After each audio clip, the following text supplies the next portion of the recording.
Tudo bem com vocês? Estou vendo aí uma saúde meio já para baixo, meio amanhã assim. Eu não sei se é tanta notícia que vem colocada aqui, a gente fica meio atordoado com tudo isso, mas eu acho que é um momento bom da gente fazer as reflexões. João, vou ficar de costas, vou tentar ficar de cá? Ficar de cá que eu não fico de costas, pronto. Também queria fazer as palavras de João Paulo da diretoria da ANAPAR, da importância que você tem para a ANAPAR, do seu trabalho, do reconhecimento do seu trabalho. Eu acho que pessoas como a Eva ajudam muito a fundação. E ontem, gente, eu fui embora para casa meio assim, com um sentimento meio complicado.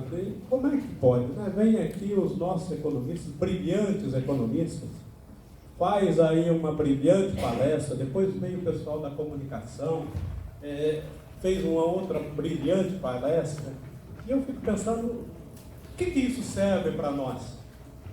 O que isso traz para nós que pode nos ajudar nesse momento de reflexão? E eu cheguei a uma conclusão ontem à tarde, eu fiquei lá pensando com o meu travesseiro, falei assim, o economista, ele tem uma importância muito grande para a gente, para provar o seguinte: sempre existiu e sempre existirá uma luta entre os trabalhadores e a classe dominante. Essa luta sempre existiu, desde que existe organização social, é assim. Os trabalhadores sempre querendo uma fatia do seu trabalho e os patrões sempre querendo negar essa fatia do trabalho. Karl Marx fez um belíssimo trabalho com relação a isso, e ele dizia sempre como que o trabalhador sempre foi explorado, né? Sempre como a forma de aumento da riqueza dos poderosos sempre vieram do trabalho da sociedade como um todo.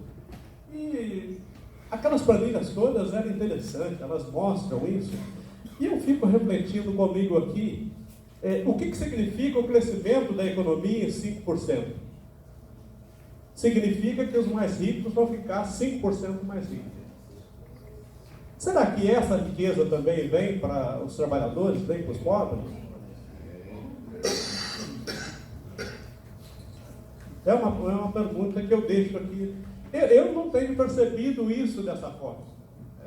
O que tem acontecido em alguns países, e o mundo tem demonstrado isso, que 1% dos mais ricos do mundo detém a renda de 50% da renda mundial.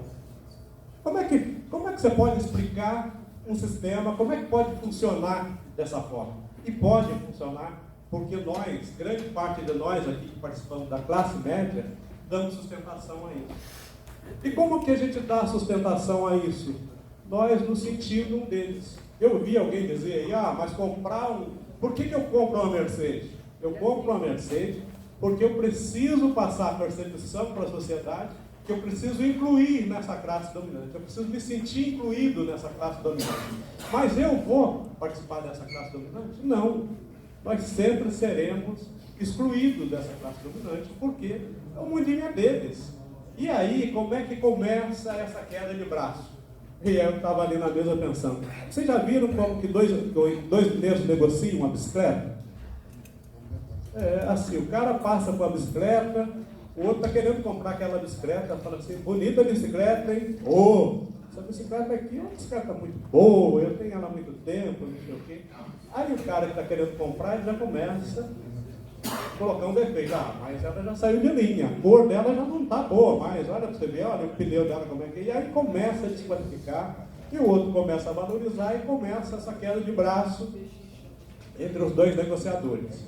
E aí entra uma terceira pessoa, que normalmente é uma pessoa de confiança dos dois, para mediar a negociação. Normalmente é o patrão, ou é o fazendeiro, ou é o padre, ou é a pessoa que tem um pouco de dominância naquele local ali para fazer a mediação. Então, eu sempre coloco assim, essa terceira pessoa que entra é a classe média. A classe média, ela tem servido como um algodão entre os cristais no processo de confronto tem sido uma coisa estrondosa. Nós temos sido usados, a classe média, e eu estou me incluindo nessa classe média. E como é que a gente é usado?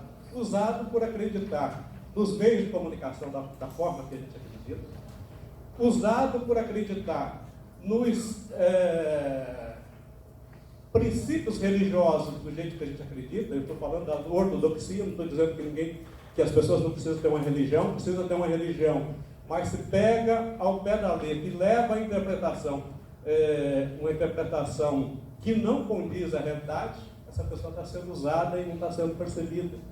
Então, tudo isso, eu acho que essa discussão de ontem, ela começou a aflorar, e eu acho que ela serve para a gente dar esse start, dar esse... mas será que... E coisa importante, nós sempre vamos ser desqualificados, nós sempre vamos ser desvalorizados. Quando você pega uma discussão hoje que está se colocando o encolhimento do Estado, que foi onde o que significa isso? Para que o Estado serve? O Estado deveria servir para uma mediação entre ricos e pobres. O Estado, ele, de uma maneira social-democrata, eu vou dizer assim, nem comunista nem socialista, ele precisa existir para defender a qualidade de vida e a capacidade das pessoas conseguir sobreviver, conseguir existir. Para eu trabalhar, eu preciso ter boa saúde, eu preciso ter boa alimentação, eu preciso ter uma boa formação, eu preciso ter...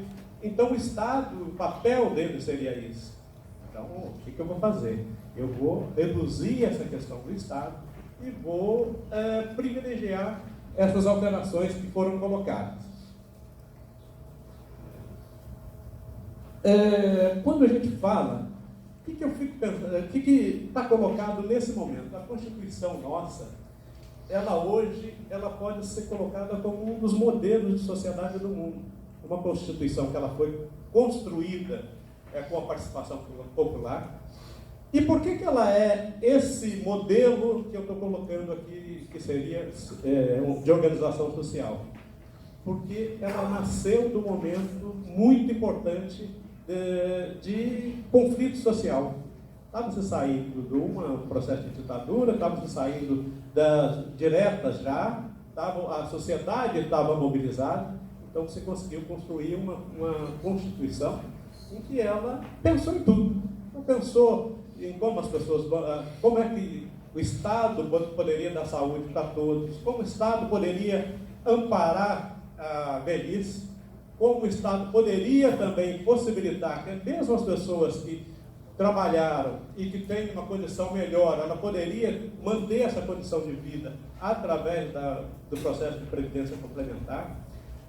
Todas essas garantias que foram escritas na Constituição, e aí nós aqui, a maioria de nós aqui que já tem a cabeça branca, nós acompanhamos esse processo,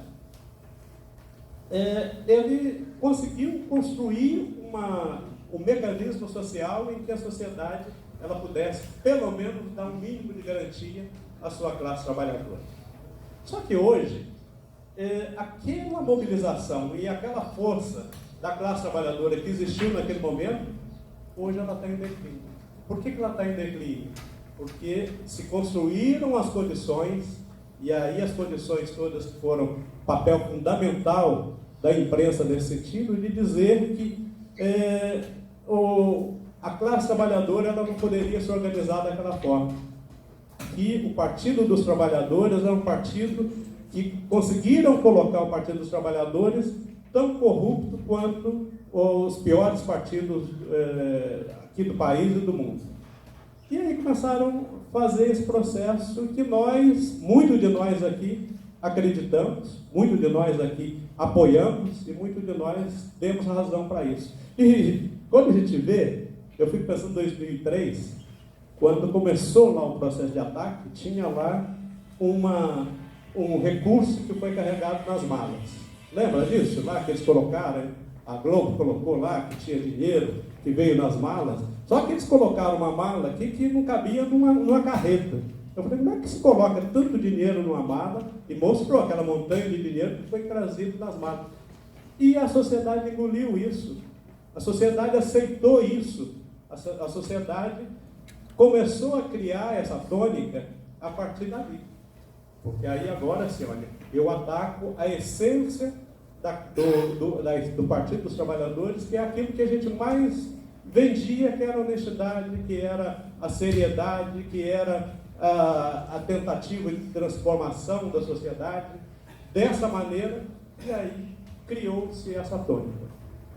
Hoje, com todo o ataque que foi feito, é possível fazer isso. É possível rasgar a Constituição, é possível rasgar aí os direitos trabalhistas todos, eliminar os direitos trabalhistas todos, e lamentavelmente, gente, nem pela reforma, nem por essas questões constitucionais, e nem por uma questão de trabalho que afeta diretamente a classe trabalhadora, nós não tivemos uma meia dúzia de gato pingado em Brasília. As pessoas estão atônitas, estão praticamente passivas com tudo isso que está acontecendo, e a gente se sente um pouco meio impotente de fazer um processo de reação. Por quê? Há uma chuva de ataque, há uma chuva de condenações, e é por isso que o João Paulo coloca isso, da questão fundo de pensão. Se a gente for entrar no fundo de pensão, não, vamos voltar ainda na questão política. Se a gente fizer a comparação de quais as acusações que os dirigentes dos partidos dos trabalhadores foram acusados, e levar a mesma questão para o PSDB e para outros partidos. Vamos pensar aqui no Lula e no Fernando Henrique. Lula está sendo condenado por um triplex, que eu não sei se vocês já tiveram possibilidade de ver o que é esse triplex. Qualquer trabalhador de uma renda média poderia ter um apartamento muito melhor do que aquele. Fernando Henrique tem um apartamento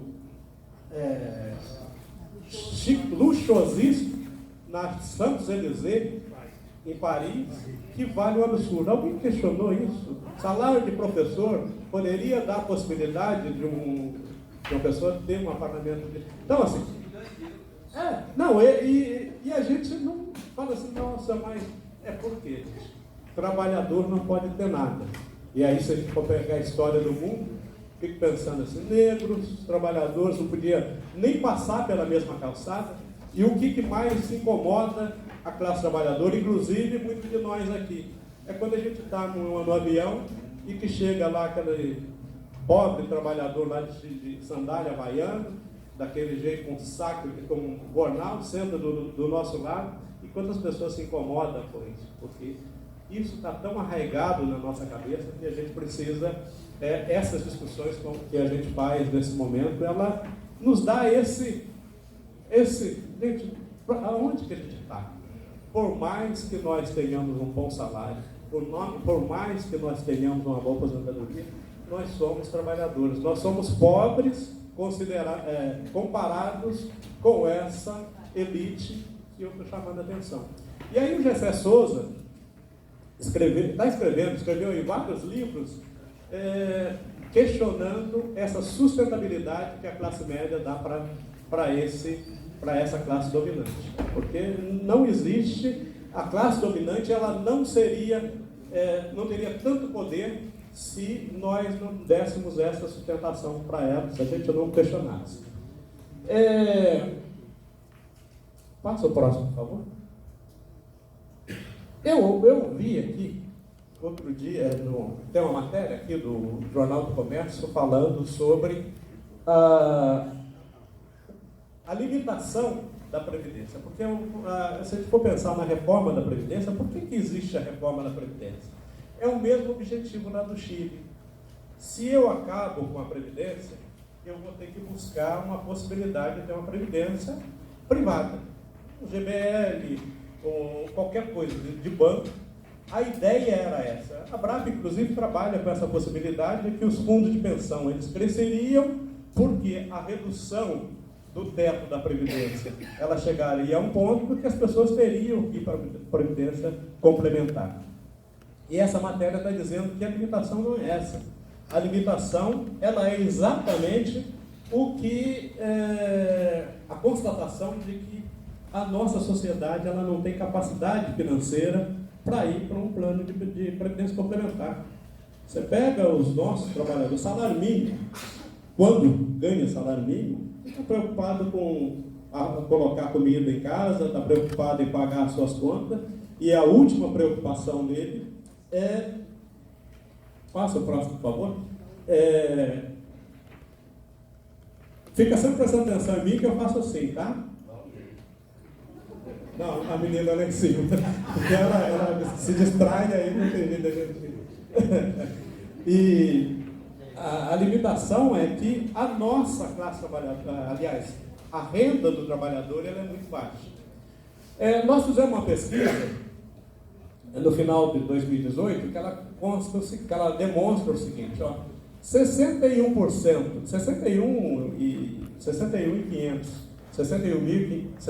milhões e 500 mil trabalhadores não estão aposentados, não contribuem para o INSS, nem juntam dinheiro para a aposentadoria. Isso será uma explosão no futuro, porque imagina quando essa classe ela chegar ao tempo de aposentadoria com essa reforma que foi feita. Ela não vai ter mais nem aquele apoio familiar, porque as pessoas quando tinham emprego, ela poderia manter os velhos. Hoje ela nem vai poder fazer isso, porque os filhos também vão estar desempregados, e nem vai ter uma aposentadoria. Imagina isso, como vai acontecer.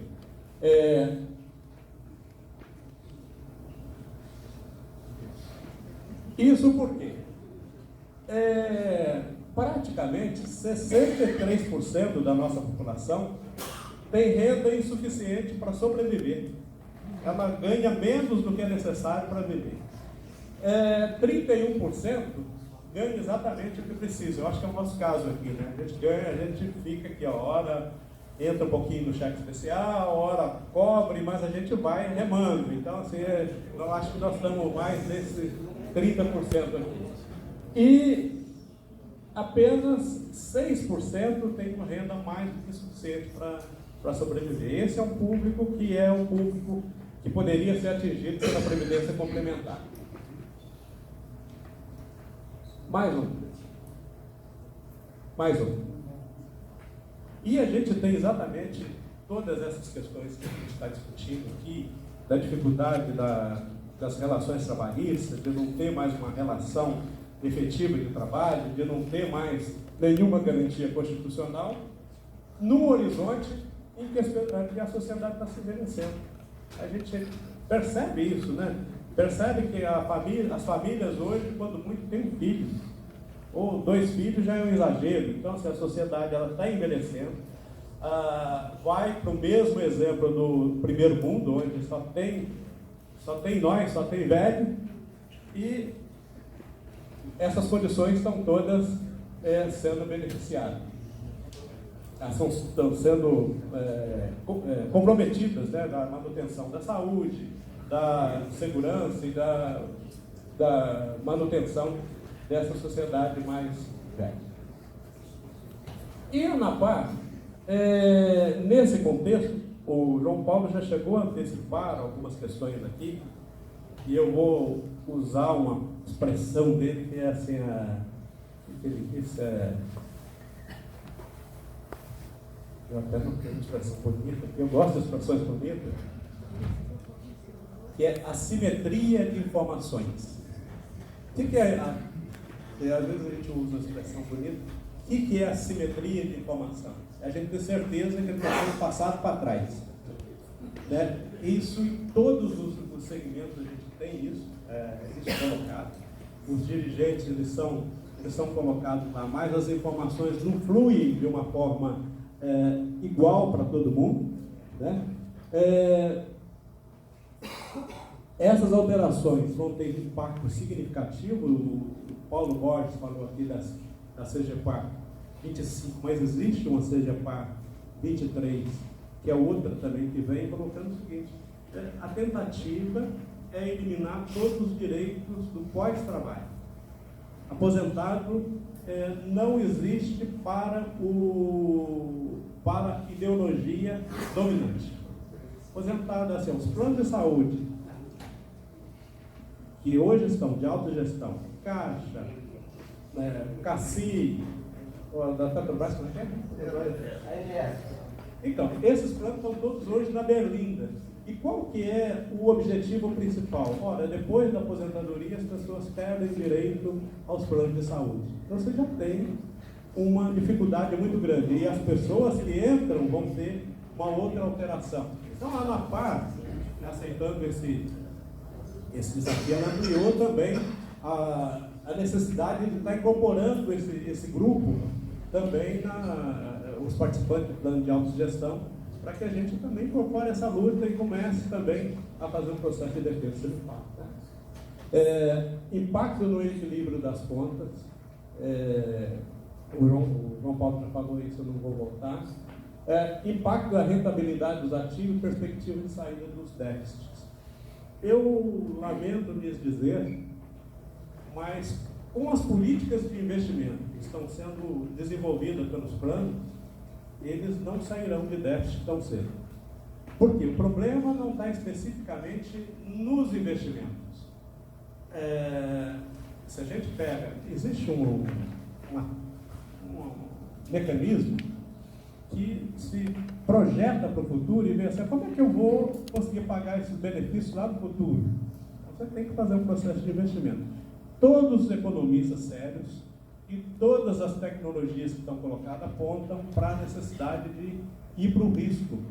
Ir para o risco não significa que vá-se de qualquer forma, sem pensar, mas manter os recursos dos planos de previdência complementar.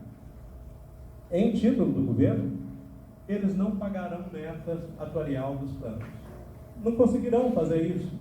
E aí, qual que é a outra alternativa mágica que eles fazem? Então vamos fazer o seguinte, vamos reduzir essa meta. Se a gente não consegue atingir a meta, a gente reduz essa meta. Só que a redução dessa meta, ela transfere para o participante um prejuízo absurdo que jamais será recuperado.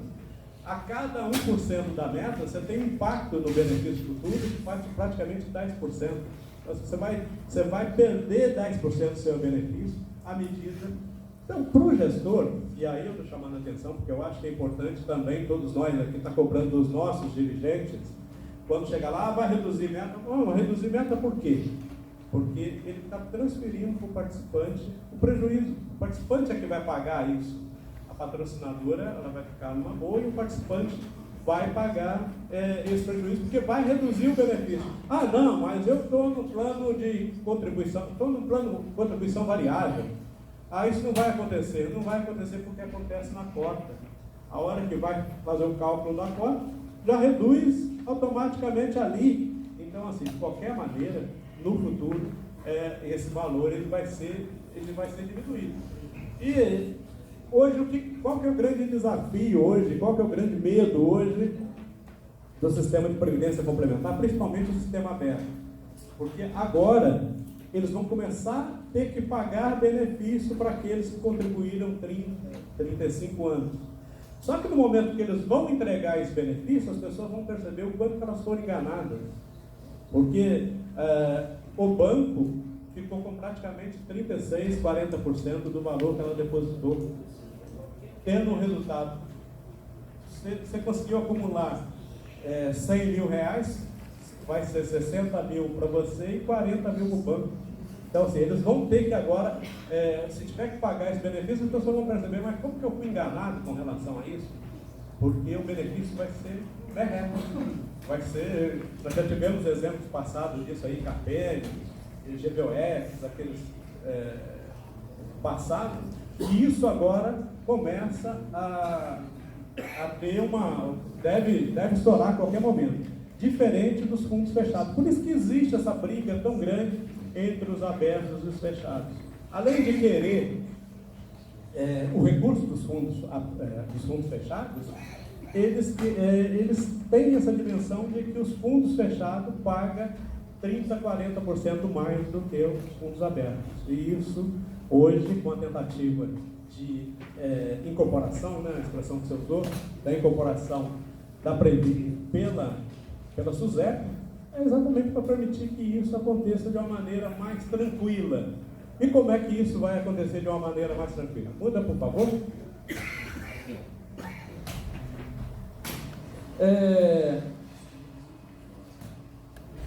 Como é que isso vai acontecer de uma maneira mais tranquila?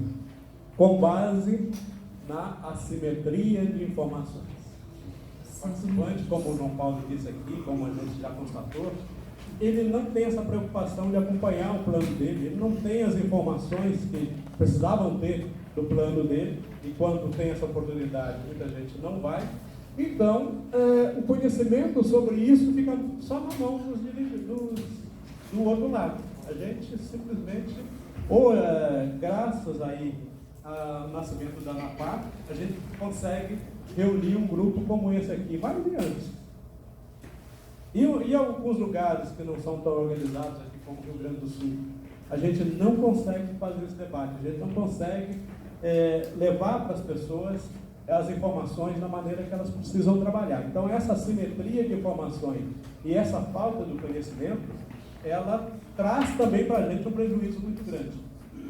E aí permite, por exemplo, um PLP 268. A partir do momento em que incorporou as representações dos participantes nos fundos de pensão, isso já não está mais tão fácil assim, que as pessoas começam a questionar, mesmo que sejam questionamentos que ainda não têm uma profundidade que deveria ter, mas você começa a ter esse processo de questionamento.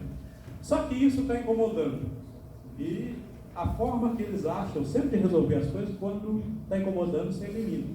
Então, criou-se o PLP 268, com a possibilidade, com um discurso de que os trabalhadores não estão preparados para fazer esse enfrentamento, então exclui essas pessoas e contrata de mercado. Contrata de mercado quem que vem de mercado para dentro dos fundos de pensão? Representante de bancos, representante de seguradoras, esses nossos profissionais que sempre têm essa visão do Estado mínimo, de passar para o mercado esse processo, e esse processo de enfrentamento ele é destruído. E foi montado de uma maneira muito subjetiva, muito tranquila, como se as pessoas assimilassem isso. Já foi dito aqui a quantidade de dirigentes que estão sendo autuados. Não tenho esse número, e o João Paulo pode até me ajudar, mas garanto que 80% desses dirigentes que estão sendo autuados são dirigentes eleitos. Semana passada, inclusive, o João Carlos, que é um dos nossos companheiros aqui da diretoria, que foi nosso diretor, foi afastado do fundo de pensão dele, 6 meses sem remuneração, por um processo que ainda tem recurso, mas eles estão eliminando todos os trabalhadores dessa forma. E vamos continuar assim.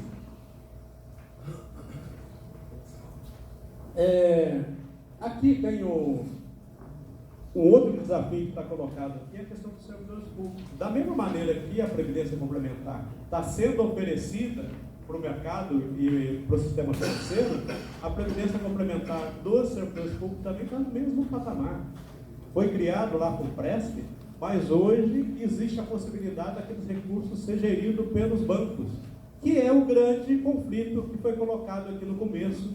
Os bancos querendo levar esses 900 bilhões e nós fazendo o nosso esforço para manter isso na gestão dos trabalhadores, na gestão da Previdência Complementar.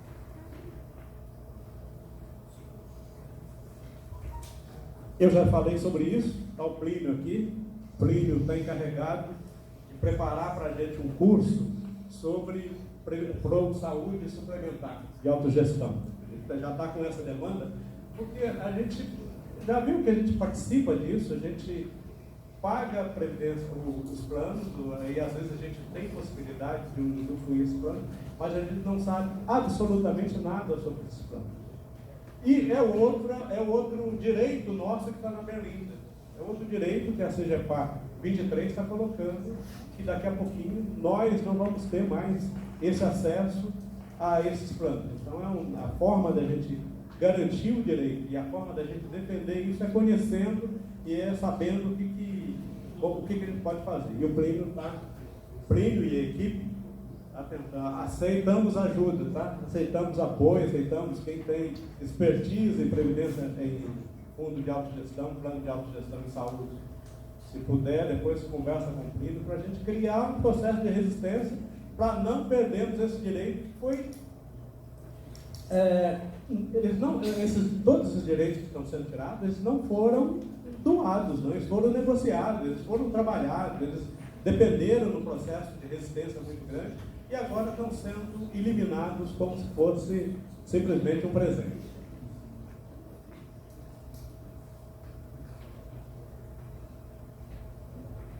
Esse é um processo que a gente tem que colocar sempre aqui, porque eu acho que o Rio Grande do Sul é um exemplo da tentativa aí de manter e dobrar a base dos participantes, porque eu tenho dito em todo lugar que eu vou, uma coisa é ter uma entidade que representa 12 mil trabalhadores, outra coisa é ter uma entidade que representa 300 mil trabalhadores. A força política dessa entidade, ela depende muito de nós, desse trabalho.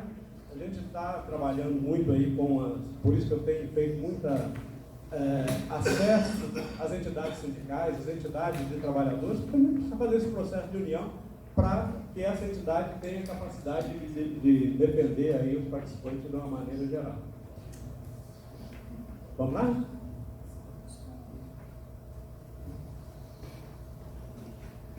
Uma coisa está linkada à outra. A representatividade, ela tá linkada também à sustentabilidade, porque a nossa contribuição é anual, R$60 ano. Então, assim, nós temos a possibilidade de atuação política, e não se faz política sem dinheiro, todo mundo sabe disso. Então, a gente precisa também buscar esse crescimento, até por uma lógica de sustentabilidade na luta em defesa dos participantes. E cada um de vocês aí tem esse compromisso com a gente, de conversar com as pessoas, de mostrar a importância da ANAPAR. A gente está tentando ampliar um pouco esse nosso escopo. Eu não sei se vocês já viram, mas a gente está fazendo um programa no 247, Brasil 247, toda segunda, 15 dias, segundas-feiras. A próxima agora o Dalbora, que vai fazer uma palestra, uma entrevista, levando pessoas que são do nosso lado, que têm uma visão mais social com relação a isso, para a gente mostrar a entidade, ampliar um pouco mais a entidade e também ampliar o debate sobre previdência complementar, sobre saúde suplementar, para que a gente atinja um número maior de pessoas possível, dentro daquela lógica que o Beto Almeida diz. A gente tem que sair do nosso mundinho, a gente tem que ampliar. Embora o 247 seja um veículo de esquerda, mas eu garanto que, se a gente for fazer uma pesquisa aqui, eu acho que 80% dos dirigentes sindicais não são associados à ANAPAR. Acho que, posso errar, posso estar muito próximo a esse número. Primeiro trabalho nosso precisa ser os dirigentes sindicais tem que entender a importância de estar na defesa do pós-trabalho, porque eles são os sindicatos têm uma importância muito grande durante a fase laboral, durante aquele momento ali de mobilização, de luta, mas depois disso, aposentado, não tem a quem recorrer. Não tem, sindicatos não vão, até porque não está no rol, não está na expertise do sindicato a lutar pelos aposentados. Então nós temos que estar fortalecendo cada vez mais essa entidade. Por isso que a gente colocou no nosso planejamento essa necessidade de fazer aí fortalecer o relacionamento com as entidades de trabalhadores, associações, sindicatos, e aqui a gente já coloca aqui à disposição qualquer diretoria de sindicato, qualquer diretoria de associação, se quiser conhecer a ANAPAR, o trabalho da ANAPAR, nós estamos à disposição para vir, para discutir, para trazer essas informações e estabelecer um processo de parceria. Gente, era isso. Espero ter contribuído. Acho que tem muitos desafios pela frente, acho que tem aí grande parte aí dos nossos ataques aos nossos direitos, e a gente tem que estar muito organizado para fazer isso daqui. Muito obrigado aí pela atenção de vocês. Bem, pessoal.